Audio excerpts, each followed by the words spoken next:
All right, let's get started. Thanks all for joining.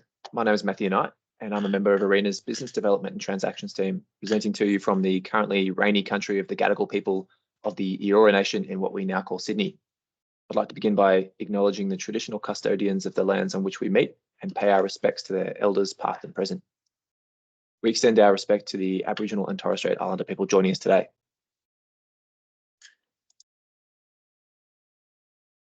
So some housekeeping. You'll see a link in the chat to a Slido page, or you can use the QR code on screen. Please feel free to pop any questions you have during the presentation into that Slido Q&A, and the team will note them in the background as we go to answer them in the Q&A session at the end. If we receive a lot of questions today, we'll collate them to inform a frequently asked questions document, which we would post to the website. If we don't get to your question, please feel free to also reach out via email. We'll put those details up at the end. As I said, my name is Matt, and I'm joined by our CEO, Darren Miller, and my colleagues, Dan Sturrock, a director in the Business Development and Transactions team overseeing solar investments, amongst other things, Alicia Cantello from our strategy practice, and Tom, Alex, Aidan, James, and myself working with Dan in BDT. While we've booked 1.5 hours today, we hope to use a good portion of this time for Q&A. We're targeting 30 to 40 minutes of ARENA presenting to you, and we'll cover some background about ARENA and solar PV manufacturing, an overview of the Sunshot program and the proposed structure. We'll outline the key design questions where we're seeking industry input. I'll wrap up with links, dates, and next steps, and then there'll be plenty of time for Q&A.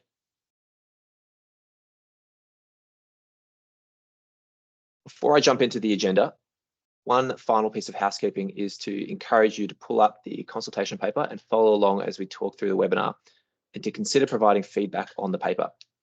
ARENA published a consultation paper on Tuesday, 23rd of April. You can access the consultation paper and more information about the Sunshot program using the QR code on the screen right now, or by visiting arena.gov.au/funding/solar-sunshot, the address you can see on the screen. If you haven't already seen the paper, I highly recommend you have a read of this after the webinar, and hopefully it answers a few of your questions. ARENA is seeking detailed written responses to the consultation paper. You'll see on the ARENA Sunshot webpage that there are two forms you can fill out. One, to submit your response to our proposed program design, and a second form seeking information on prospective projects under development or project concepts under the Solar Sunshot program. This information will enable ARENA and government to better understand overall readiness and appetite of the market to develop projects in different areas of the supply chain, and it'll be used by ARENA to inform our design of the program. I'll now pass to our CEO, Darren Miller, to take you through a bit about ARENA as an organisation. Darren? Thanks, Matt, and hi everybody. Welcome to today's Solar Sunshot webinar. Just want to say how grateful I am for the time you are giving to us to explain the program to you, and also just to say how excited we are at ARENA to be delivering this program on behalf of the government. The solar industry generally is such a big deal for Australia's future, and in some respects, the manufacturing part of the supply chain, if you take away the R&D work that we do in Australia and you look at the deployment work that we're doing, the missing piece in some respects is this manufacturing opportunity. And we really are very excited to be presenting this to you today, to be seeking your feedback on the program, and we look forward to working with you over the course of this program to make it a real success. So I'm just going to spend a few minutes introducing ARENA, introducing how Sunshots fits in with our program of work, and just very briefly introducing the Sunshots program before I hand over to Dan to go into a bit more detail.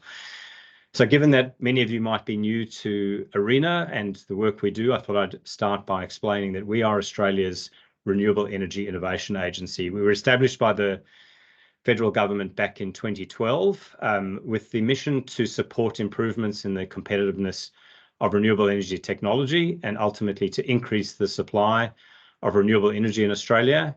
And more recently, the Albanese government added an additional objective in our Act, which is to facilitate the achievement of Australia's greenhouse gas emissions reduction targets. And we do all of this in two key ways. Firstly, we're a granting agency. We provide financial assistance to innovative projects and new technologies to help move them up the technology readiness level and to commerciality. And we also do this by providing a very strong knowledge sharing function where we bring industry together to share what's being learned so that others can move more quickly. So really funding and knowledge sharing are our two key levers that we have available to us in our mission to essentially support Australia's transition to a net zero economy and have Australia succeed in that net zero world. So if we move on to where we've been investing to date, this snapshot of ARENA's investment activity to date shows that we've committed close to $2.5 billion of funding over the 11 years that we've been around. We've now almost had about 700 projects right throughout Australia. And as you can see, we have a legacy of strength in solar PV. In fact, we've spent roughly, I'd say that is about 40% of our funding to date on solar PV projects, whether that's R&D or large-scale deployments, and increasingly now into the manufacturing space. We've worked in a range of other industry and other sectors, including bioenergy and ocean technology, hybrid battery technology.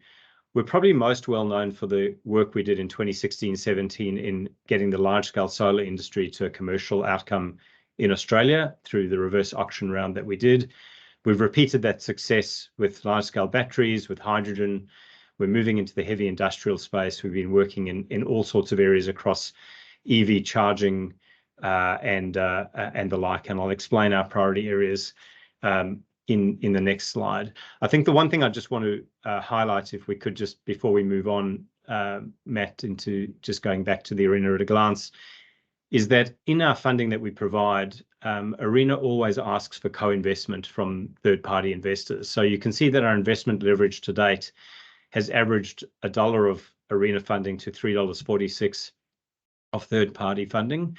And that is a feature of the way ARENA works, that we're always looking for the private sector or other sources of funding to join us on this journey, that it's not just ARENA or the government granting funding wholly to a project. And that'll be a feature of this program too. If we skip ahead to look at where we operate today, so we have 4 key priority areas that we're investing in: optimizing the transition to renewable electricity, renewable hydrogen, low emissions metals, and decarbonizing transport. And just to contextualize, within the electricity priority area, we have prioritized ultra low cost solar as a key focus area for ARENA. So dating back to our investment plan in around 2021, we highlighted the focus that ARENA was taking to ultra low cost solar and set a target which we've called Solar 30-30-30, aiming to increase module efficiencies to 30%, up from about 22 to 23% today. We're looking to decrease the cost of a fully installed solar farm down from $1 per watt, roughly today, to 30 cents per watt. And we're aiming to do all of that by 2030. So we've had this very strong focus on solar innovation in our strategic priority areas. We're now adding to that, and logically adding to that, in my view, the Solar Sunshot manufacturing opportunity. The ultra low cost solar ambition is not just a cost ambition, it's also a scale ambition. Australia seeks to deploy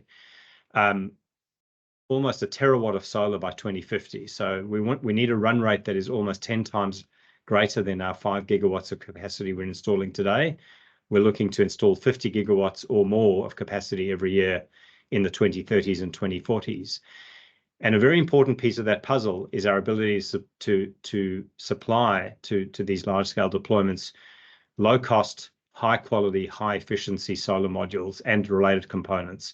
And that's really where Sunshot fits in, that it's aiming to help secure that opportunity, their supply chains, and realize the opportunity for a renewable energy superpower vision that so many have spoken about. So if we can now turn our minds to Solar Sunshot in particular and look at where that fits in. So we'll skip ahead, if you like, to the next slide. So on the 28th of March 2024, the Australian government announced that $1 billion of funding would be made available for the Solar Sunshots program to build Australia's PV manufacturing capabilities. We know that we have the opportunity to build high quality products across the solar PV supply chain. And while we have very small production capacity today, We have long-standing technical knowledge, skills, and good partnerships to establish that strong base that can be built on over the next decade. The Sunshot budget measure is a commitment really to building Australia's PV manufacturing capabilities, and we're seeking feedback from you on what the Australian manufacturing opportunity could look like. And I suspect that we'll get many different perspectives from you today. The task then is to explore what areas of the value chain Australia has the greatest potential to participate in and where we can become a bit more self-sufficient. And the program will look at the entire supply chain, from polysilicon through to ingots and wafers, cells, module assembly, and even related components, including glass, framing, and even advanced deployment technology and other solar innovation. So it's a very broad spectrum that we can look at in the Sunshots program. If I can turn to a little bit of the industry context, a key piece of work underpinning the Solar Sunshot program was the Silicon to Solar study that was supported by ARENA with funding from ARENA and was released by the APVI, the Australian Photovoltaic Institute. This report examined the solar PV supply chain and the opportunities and challenges for Australia at each step and the support that would be required to make each step commercially viable. The report included a thorough techno-economic analysis and modelling of the Australian conditions versus those overseas. And I commend the report to you as a very key piece of background information as to how the Solar Sunshot program came about and the lens that we're taking to this. The report can be found on ARENA's website. We'll provide a link to you at the end. And as I said, the study has informed our proposed design that we'll provide to you today, and we highly recommend it to understand that context and the program and the specific considerations at each step of the supply chain. So without further ado, I'd like to hand over to Dan Sturrock, who'll describe the program in more detail. Thank you, Dan. I'll hand to you now. Thanks very much, Darren. The structure of the program needs to link to the program objectives. At the highest level, Solar Sunshot aims to establish a solar PV manufacturing supply chain in Australia. This will require a step-by-step approach to build up stages of the supply chain over many years, maybe even a decade. ARENA's process starts by establishing a set of overarching program guidelines. Specific funding rounds can be run under these overarching guidelines to support a range of different projects. Each funding round will call for a specific set of proposals. This will allow ARENA to respond to market readiness and focus funding on the areas that need it most. Funding rounds can be either competitive or non-competitive. A competitive round is where all proposals are ranked against each other and only the highest ranked proposals are selected for funding. We are proposing 2 initial rounds, with subsequent rounds to be considered in response to market feedback and as the program evolves. We propose that round 1 focus on manufacturing solar PV modules, and round 2 would cover the balance of the supply chain. The focus of round 1 on modules is proposed for 3 reasons: the shorter lead time to establish module manufacturing, the relatively lower cost and complexity of establishing modules, and the opportunity for modules to create demand for other steps in the supply chain. Round 1 is expected to open for applications in August. Round 2 is proposed to be broad and complementary to round 1. Round 2 is proposed to be flexible to support feed and feasibility studies, as well as multi-stage projects and projects that are complementary to the modules delivered in round 1. The consultation paper notes that a variety of funding mechanisms could be relevant to round 2. For both rounds, ARENA expects to cap the funding amount available to any single project to ensure a range of projects can be supported across the program.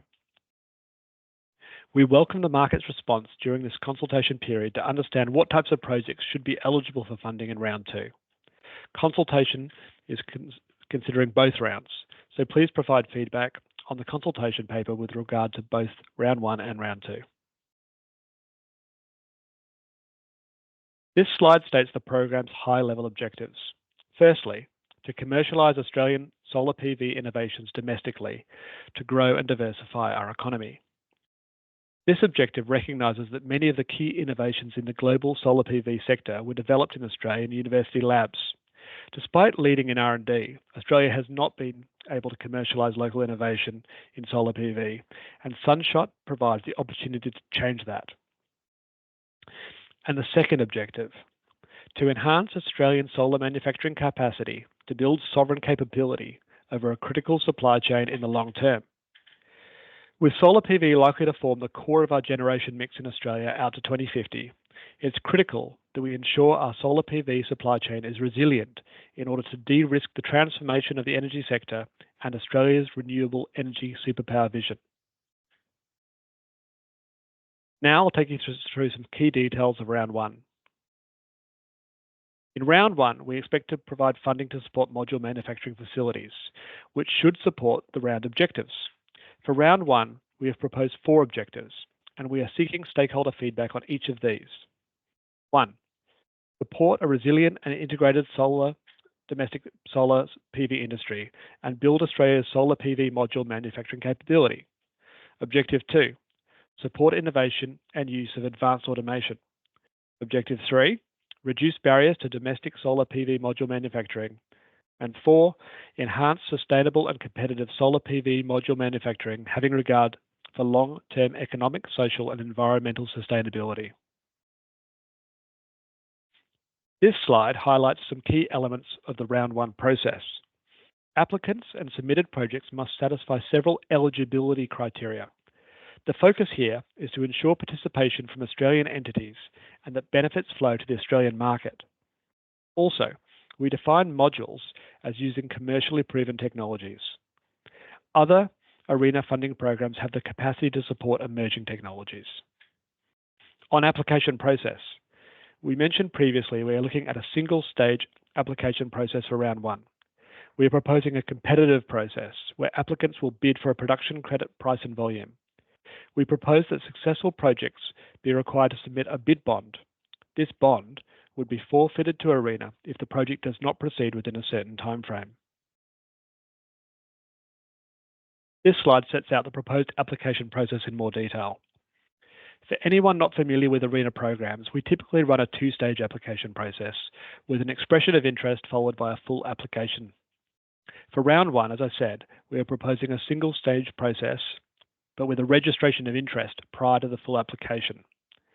The registration of interest requires applicants to provide a summary of their projects in September.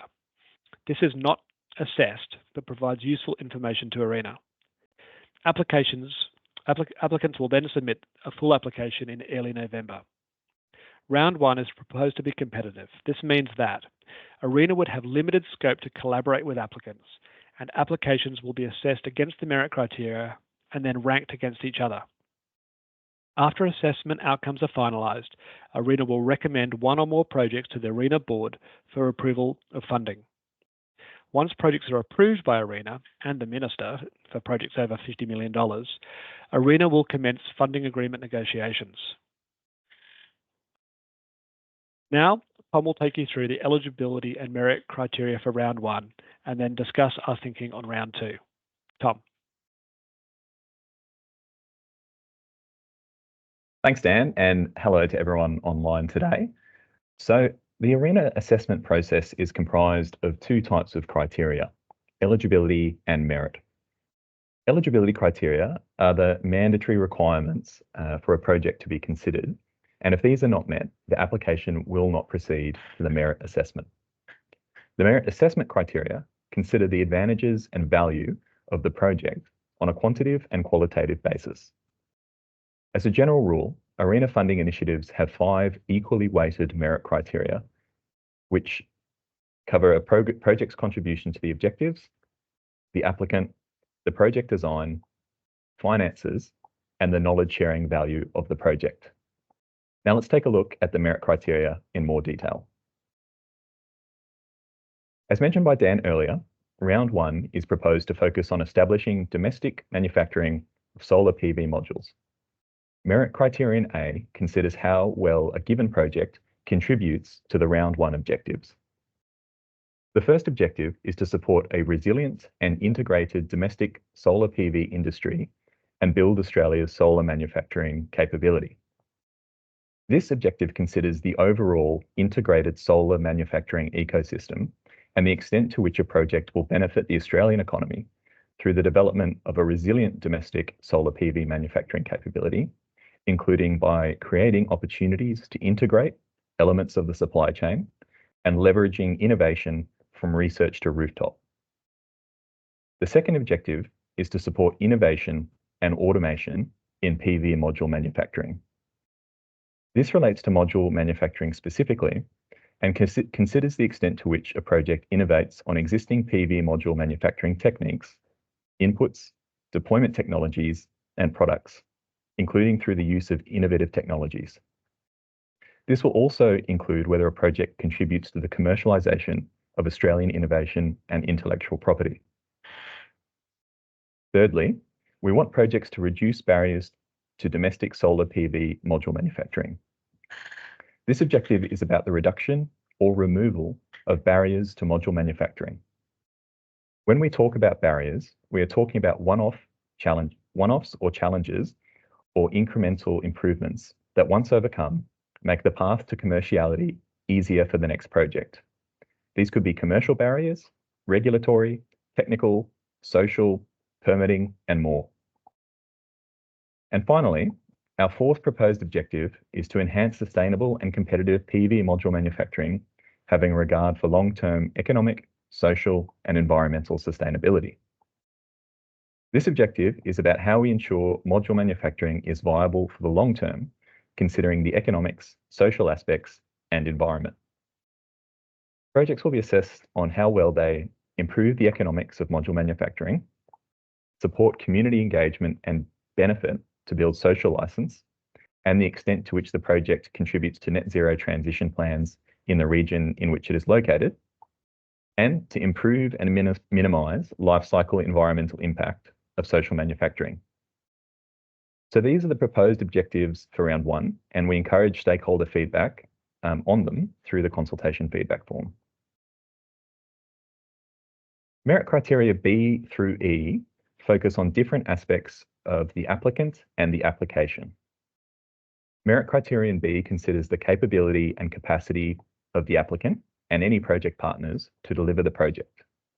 This is a two-part test, which includes whether the applicant and any project partners have relevant experience in delivering similar projects, including the technical, commercial, legal, development, and engagement know-how, and also whether the applicant and any project partners have the capacity, so the staff, resources, facilities, and governance arrangements to undertake the project.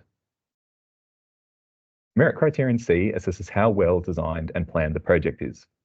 This covers a range of elements of project design, which can include development and permitting pathway and status, including environmental approvals, land access, technical design, procurement, risk management, community engagement and benefit, resourcing plans, the project schedule, and legal compliance with the ARENA funding agreement template.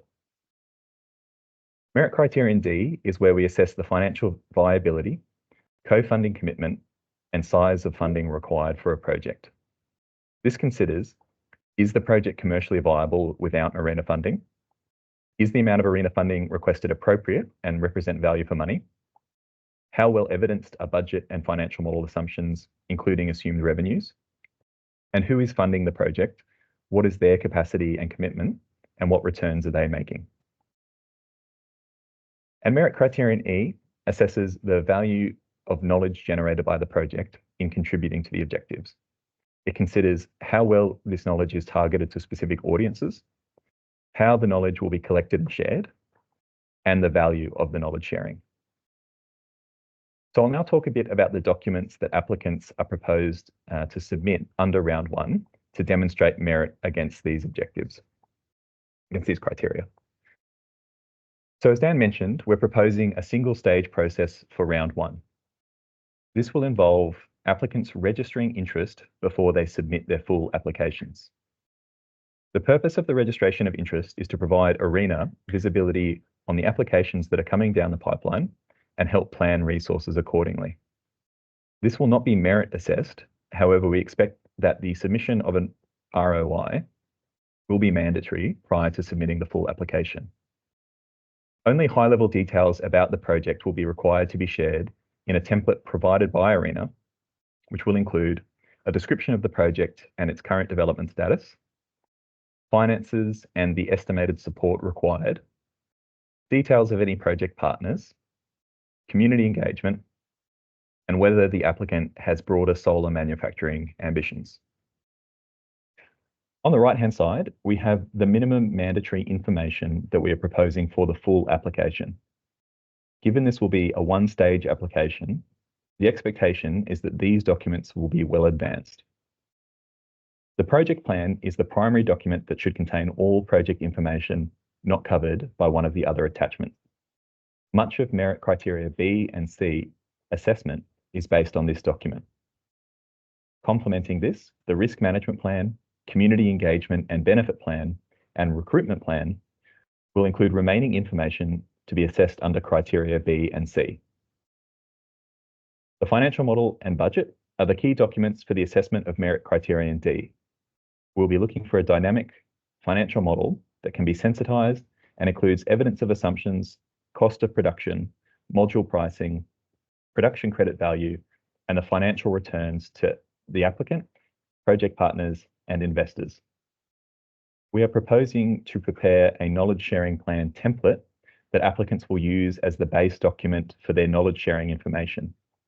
This will be the primary piece of information used to assess merit criterion E. And apart from that, there will be a statement of compliance with the round's funding agreement template, and applicants can share additional documents such as letters of support. Again, I'd like to highlight that under a one-stage process, it is expected that these documents would be very well advanced and there will not be an opportunity for ARENA to provide feedback on drafts. And so now I'll give a brief description of round 2 and any subsequent rounds. We understand, based on the work done in the Silicon to Solar report, that module manufacturing is the so-called low-hanging fruit with relatively simple technology and relatively low upfront capital required. So with round 2 and any subsequent rounds, we want to understand the priority areas that the market is looking at and how ready the market is to move. As a reminder, the program could potentially support polysilicon, ingots and wafers, solar cells, module components such as glass and aluminium frames, other solar innovations such as deployment technologies or inverters, and end-of-life treatment.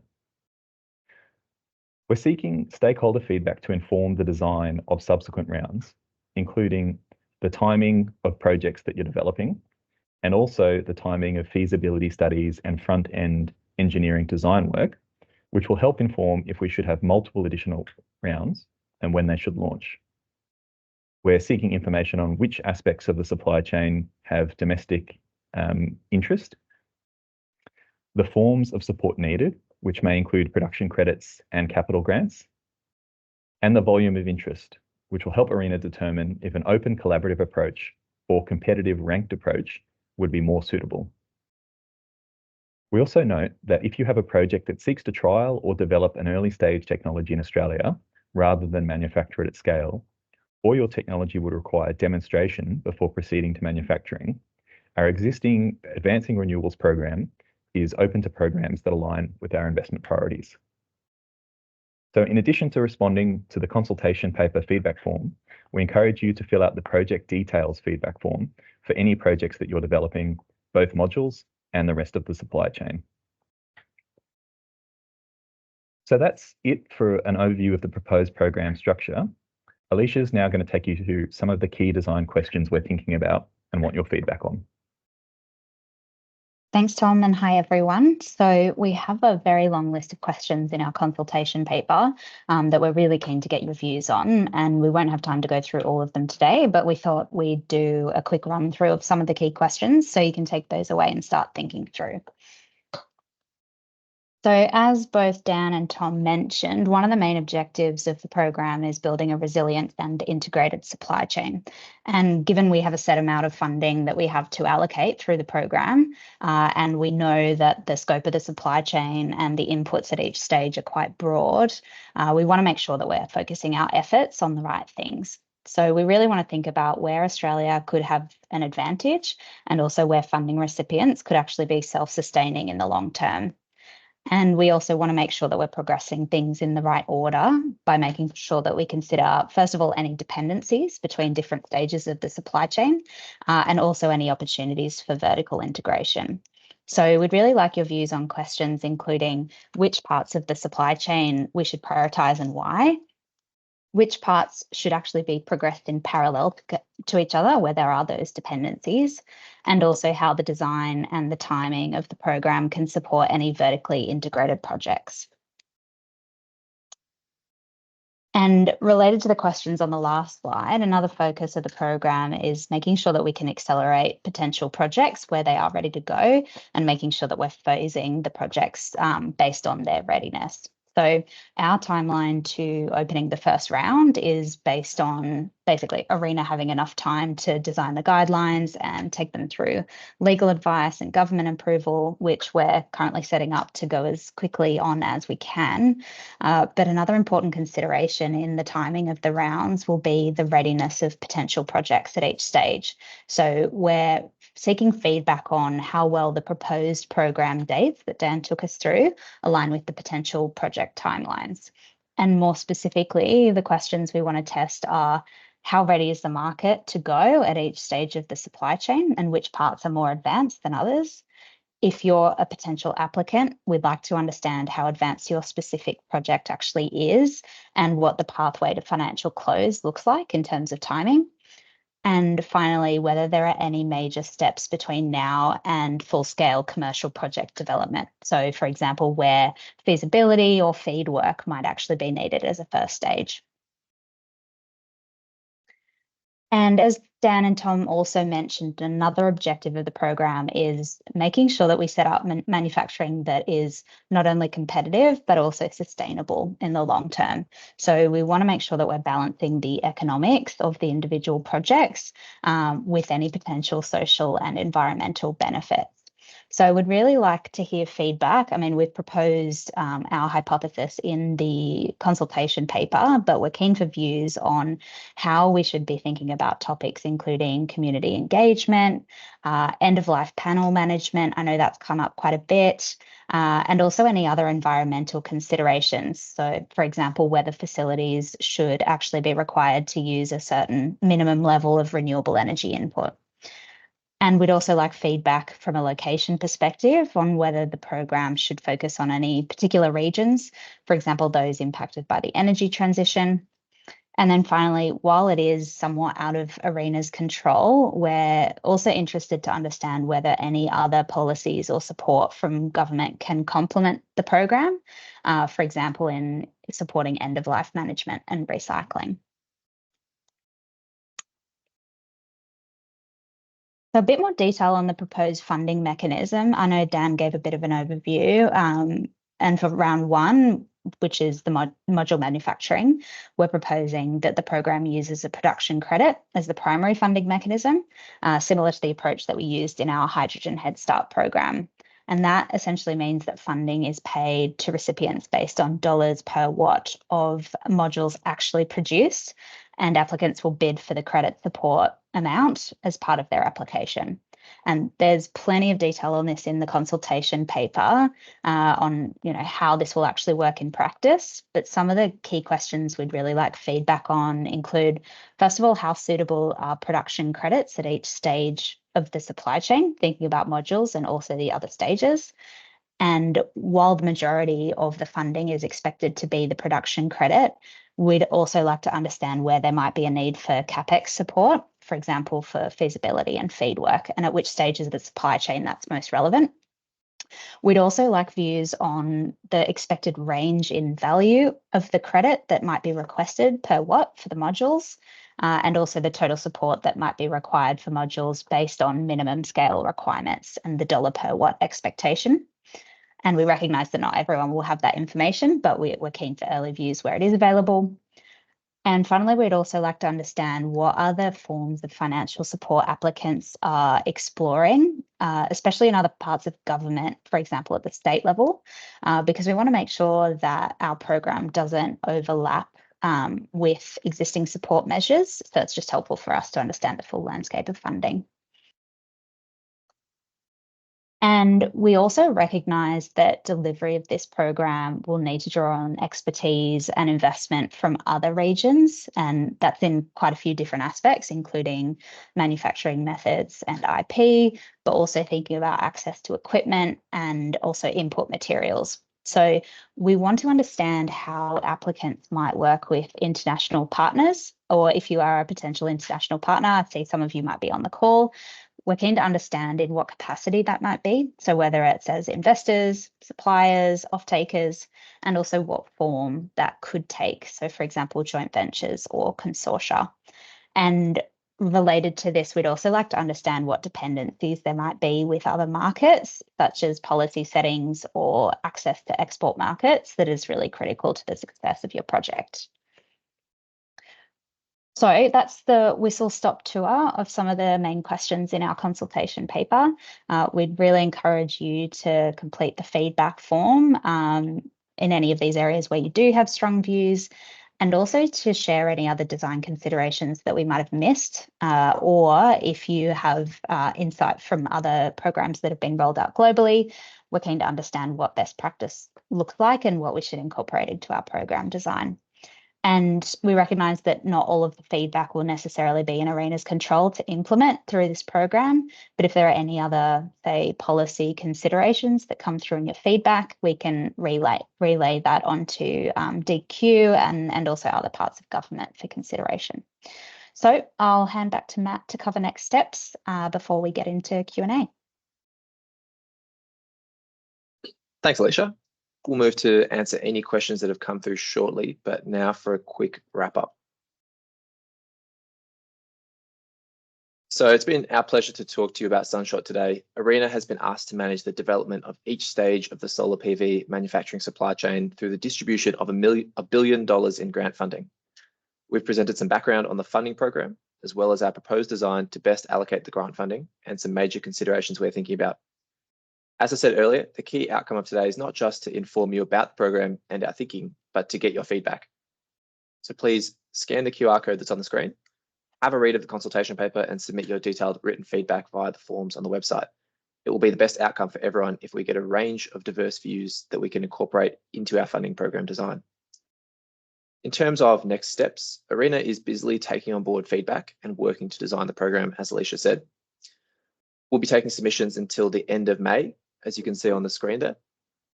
And we expect it'll be about 2 months from there to the opening of the first round and registrations of interest for applicants, as Tom mentioned. If you have any further questions or problems regarding Sunshot and the program we've talked about today, please send them to solarsunshot@arena.gov.au.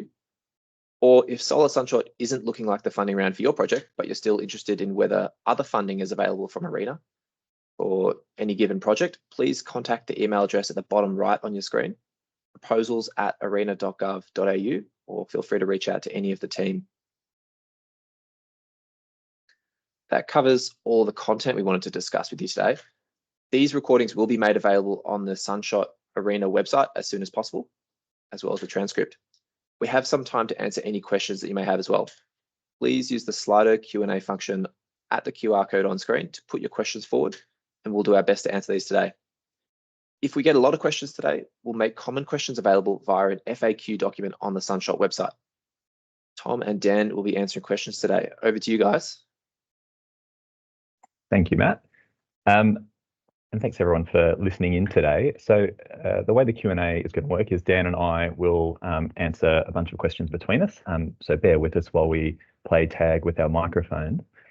We've had questions streaming in throughout the webinar, but encourage you to keep adding those to the list, and we'll get to those as time allows.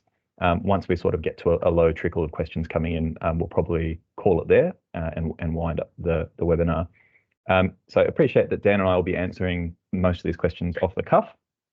So if there's something that we don't quite get to in enough detail to satisfy you, very much encourage you to submit that question again through, or that feedback again through the consultation form.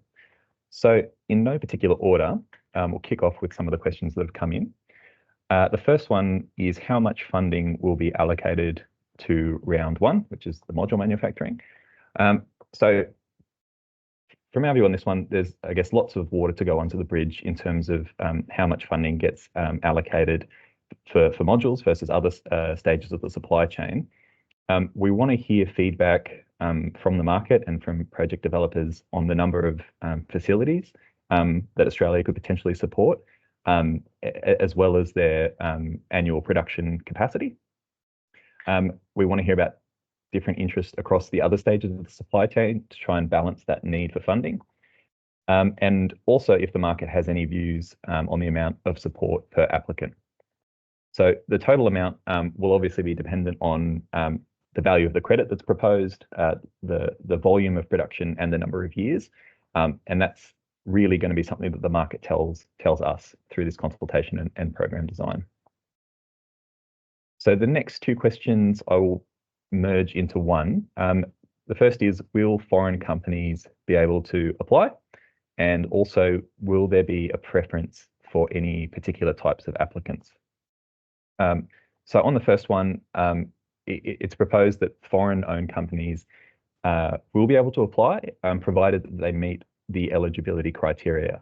So in particular, that would be having an ABN and also an entity that's incorporated under the Corporations Act. For the second part on preference, we don't have intrinsic preference on who should be applying for this, other than which kind of applicants can best respond to the merit criteria. So encourage everyone to familiarise with that, and that will inform, especially around capability and capacity, who can apply and who might be high merit. Another question is, when do projects need to reach financial close, and when do they need to be built? So we've heard through the silicon to solar work from APVI that this module manufacturing is the low-hanging fruit that is relatively easy to stand up in the context of some of the other stages of the solar manufacturing supply chain. So again, we're interested in market feedback on this, but we have heard it might be possible to stand up a facility in under 12 months, but recognise that we're not the experts in this, and we'll be looking for proponents in the market to tell us. Dan, I might hand to you for the next bunch of questions. Yeah, thanks, Tom. I might start off with a couple of questions around timing as well. So the first one is, can you clarify timeline for round one and round two? So I think we've been hopefully quite clear on round one that we're looking to have that open in August, closing for full application single stage in November. And then, as Tom says, kind of looking for guidance not only on those timeframes, but also timeframes in terms of when projects should be actually reaching financial close and entering into production. So we've provided some guidance there. Round two, looking to open that very shortly around the time of round one as well, recognising that there's opportunities that we can accelerate, but again, looking for market feedback in terms of the scope of round two and timing questions. I think we've said that looking for round two to be quite flexible and broad at this stage, so we can accommodate a range of projects, because I think that's advantageous to sort of learn as we go and see what opportunities can be brought forward quickly. Second question relating to timing is around the actual timing of funding flowing to projects. We're very open to that, so we're not prescriptive there. Be driven by when projects A are approved and B when projects need the funding. So we'd be hoping that we can accommodate our funding requirements to really meet the requirements of the market. So again, very much a question for feedback. The third question I'd like to address is one around silicon-based PV as opposed to other non-silicon-based technologies. We're open to a range of technologies. We're not looking to sort of lock in only on silicon-based PV. However, we are under Solar Sunshot looking to support proven technologies in the I guess core solar space, not looking to support emerging early stage technologies. As I said in the presentation, we have other funding options available to us under existing programs, whether it's R&D or Advancing Renewables program, to look at emerging technologies, but at the same time not looking to limit Solar Sunshot to purely silicon-based PV. Might hand back to Tom. Thanks, Dan. Let me scroll to the next question for me. Cool. Oh, easy one. Can participants receive a copy of the presentation? Yes, we'll make a copy of the slides available on the website after the second webinar. Does the fund cover solar recycling? So hopefully we touched on that during the presentation, and we're looking at end of life facilities. So very interested to hear on what the need might be in the market for recycling. We're aware of some programs that are underway, and how ARENA might fit in with those and complement them. Okay, there's a question here. Does the employment or capital investment benefits profile impact the project assessment, or is interest more in commerciality? So I think that's talking to sort of jobs and other benefits, social benefits that might come with the project. And again, especially with that fourth objective that we've got in there about the sustainability, which is considering the economics, social outcomes and environment, we are proposing that things like community benefit, things like employment targets, especially for workers impacted by regional transitions, would be something of consideration under round one and the program. Okay. You jump back in if you like, Tom. Okay. So another one on timing, probably almost dealt with. The question is, what if I need longer than 3 months to develop a full application under round one? So again, looking for feedback on that point. We have put forward a pretty tight timeline there for round one, but if there is feedback in the market that longer timeframes are required, we're interested to hear that. Another question, what happens if my project fails after being awarded funding? On that one, under round one, we've talked about bid bonds. So that's a tool that ARENA would look to use where projects that fail to reach financial close would forfeit a certain amount of funding, which is an estimate of the costs that ARENA would incur to replace that project with another project. So round one, we've got a sort of approach in mind. In terms of beyond, I guess, that bid bond instrument, it's really obviously the production credits are an incentive to produce, and so that would really be a risk to the project to the extent that projects are not functioning well in future. We'd probably be looking to terminate the contract at some point if the factory was not producing for an extended period of time. So we've got some thinking on round one there. On round two, I think our approach would be very much dependent on the circumstances, so the type of the project and the reasons for a project failing, and that's a pretty standard, set of circumstances and responses that ARENA deals with from all the projects that we support. Might take one more, which is a bit of a tricky one. Would production credits be treasury backed and suitable as debt collateral? The production credits approach, we've used that in Hydrogen Head Start. So I think we've got some pretty well developed thinking in terms of the bankability of ARENA provided production credits. So very conscious that they need to be bankable. I'm not sure whether it would be treasury backed. Obviously, ARENA is funded directly from government, so there's, I think, a very low level of risk in terms of the funding flowing. And again, we've been thinking about that issue over the last 12 months, so I think we're very confident that it will support debt and equity financing. Back to you, Tom. Cool. Thanks, Dan. So have received a couple of questions about other sources of funding. So the questions, how will ARENA consider, say, if a project gets funding from the New South Wales Net Zero Manufacturing Initiative or the National Reconstruction Fund? This is pretty much business as usual for ARENA in the projects we look at. There might be funding through normal kind of investment. There might be concessional finance or grants from other state governments or other groups, really comes down to the importance of the financial model in demonstrating the overall returns to the applicant, the partners, and other investors. So, it is probably fine and maybe necessary to have other forms of funding. For example, some upfront capital funding to get a facility established, and then ARENA could cover the production portion of it. And we'd be looking at the overall model and the overall returns to those different funders to help right-size the appropriate amount of funding that we would support it with. Moving on. So another one that we also have a couple of is, are there any scale requirements or sort of minimum production capacity requirements for module facilities?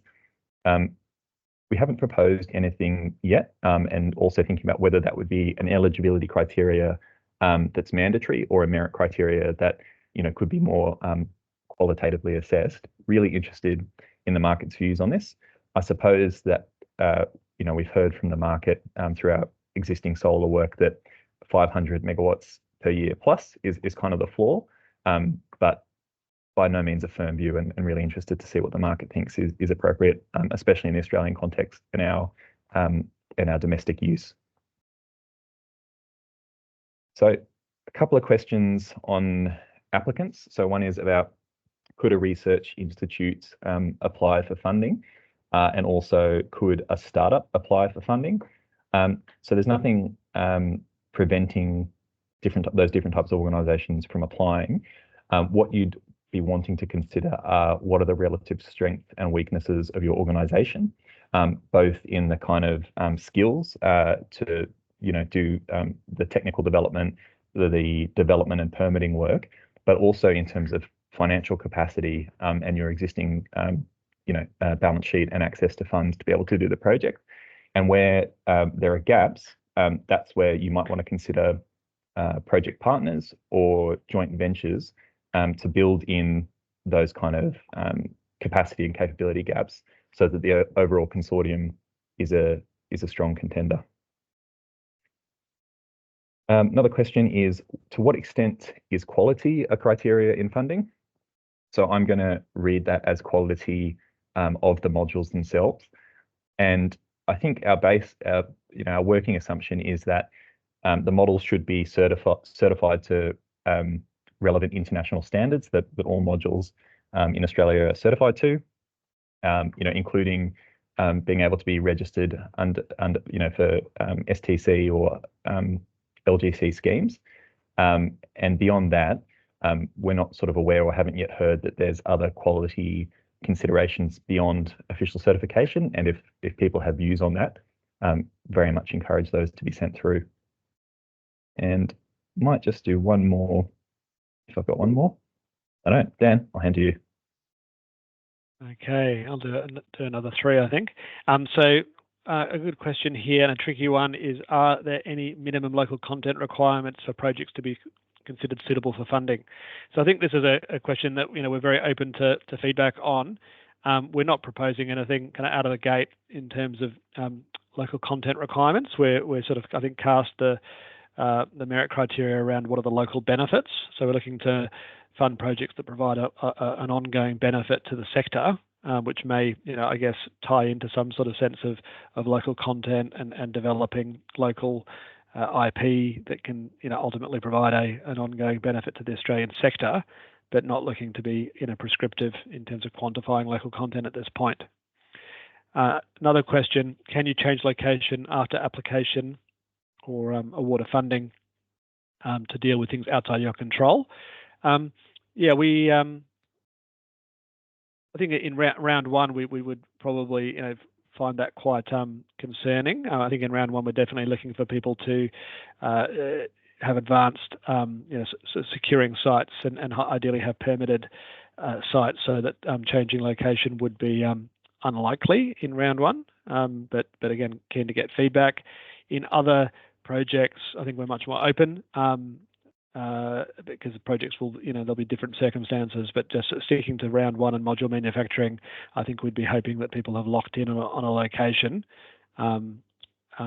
maybe we'd obviously be willing to consider feedback on that issue, and maybe there might be some exceptional circumstances, but we'd not be hoping that new locations would be being offered, given the time frame we're looking to work towards. And then the third one, how important will knowledge sharing outcomes be to ARENA compared to, I guess, what we do normally through the Advancing Renewables program? I think knowledge sharing is always important.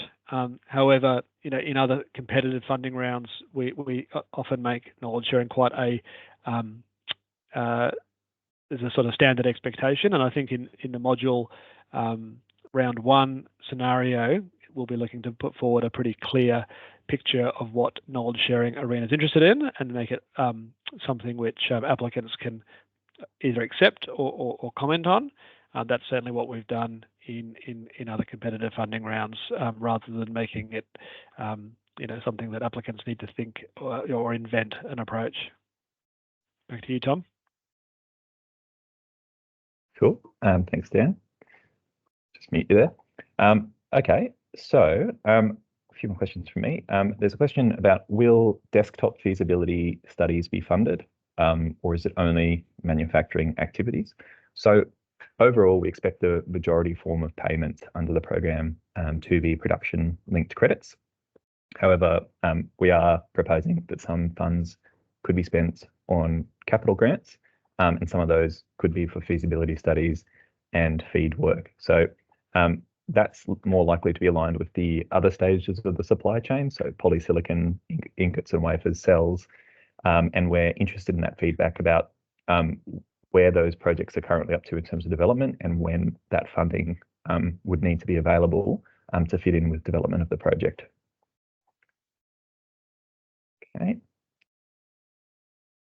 So I've had several questions about different types of solar technologies. So there's building integrated PV, PV plus thermal, alternative, innovative kind of designs. Our base case assumption is silicon-based traditional solar panels that are going to be produced. And while we encourage innovation within that, I think to the extent that the technologies are not yet proven up the technology readiness scale or the commercial readiness index, that might be sort of more better aligned with our normal ARENA funding, which is seeking to develop technologies. But again, encourage lots of feedback on the projects you're developing and how we might be able to accommodate those. Okay. Another question is, production costs and the price of modules made in Australia will be higher than imports. So how will Australia force the local customers to prefer local, more expensive modules? Yeah, not sure that we're at the stage of coercion yet in terms of buying preferences, but this is a really important aspect of projects that we want to understand and see both in consultation and in the application process, because the ability to sell these panels, what's informing the price that applicants think they can sell them at, whether they've got offtakes secured with different organisations, will be really important for understanding what price can be achieved, and also the size of the credit that's going to be needed to fill that gap between costs and sale. So I guess one other aspect that we are asking in the consultation paper is what other forms of government support might be needed, and whether regulation or something to encourage the use domestically of those panels is something that we're seeking feedback on.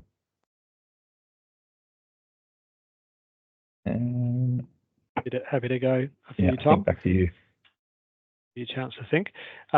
First one, are rounds fixed as is, or will consideration be given during consultations for expansion of round one to include other aspects of the supply chain? This is certainly something we've been thinking about. We would like, to preserve flexibility for projects to, add on other components. At this stage, we're hoping that round two, can allow some of those things to happen, or maybe there's subsequent rounds. But we're hoping that to the extent that people are building a module facility successfully in round one, that the Solar Sunshot program will allow them to add on other components that are complementary over time. The next question, if you put it in an application for a greater amount of production, will you come back and say it could support less, or do you only get one shot? That's another good question, and we're hoping and thinking about that issue too, and keen to get people's feedback. It relates to the question of if there's a maximum funding envelope available for round one. ARENA would like to be able to make maximum use of that funding envelope. So it would certainly be advantageous to have some flexibility to offer a lower level of production. So something we're very keen to get feedback on in terms of what level of flexibility is acceptable to stakeholders. And then a third one, what do you mean by proven technologies for module manufacturing? I think Tom sort of referred to, I guess, in round one, would probably look for certification under Australian standards. I guess what I'd add to that is we're just not looking to take technology risk. We're not looking to underwrite a facility with production credits and then find out that the product doesn't actually meet the requirements of the market. So really no real appetite, I think, in round one for technology risk. Looking to support projects that are proven modules that have been sold at volume around the world or in Australia. I'll pause there and hand back to Tom. Thanks, Dan. The questions are slowing down to a very gentle trickle, so encourage you to send any last questions that you have through. Otherwise, after we answer the next few questions, we'll probably bring the webinar to a close there. The question is, are the proposed rounds 1 and 2 anticipated to use the full announced $1 billion? And will there be any additional funding for additional rounds, or is it just $1 billion? So, yep, at the moment, that's the amount of funding, the total bucket that we have for the program and for all the rounds underneath it, and not anticipating additional funds. So we aim to use that full amount of funding across the different rounds and the different allocations between modules and other parts of the supply chain to be informed by the feedback that the market provides during this consultation. Dan? There's only a couple of questions left that I can see. I'll do one of them, and then I think happy to wind up there and obviously deal with other questions as they come through in writing and through the FAQ. If 1 gigawatts of module production is developed under the program, but 50 gigawatts of solar installation is required over the coming decades, is the rest foreign supply? I guess logically yes, but obviously we'd be hoping that further domestic capacity can be developed beyond this initial Solar Sunshot program. So recognising that the $1 billion will only get us a certain way to the overall objective, but also recognising that other opportunities will emerge beyond this program. Cool. Well, the last question that we have, and then we might draw to a close, is if a gigawatt of production is developed under the program, but Australia needs 50 gigawatts per year of solar installation, will the balance come from overseas? And yes, I would say the arithmetic checks out on that. That is the assumption, is that the Australian production will form a small part of the total amount needed. Okay, so I think we might draw the webinar to a close there for today. Thanks very much for dialing in and for sending through all your questions. As we've said multiple times, really encourage everyone who's interested in this program to read the consultation paper and then fill out the feedback forms, both to the paper itself and for their projects.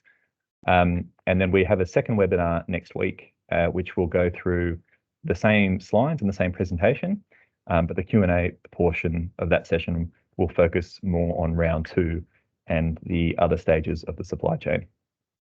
So thanks very much for attending, and we'll see some of you next week.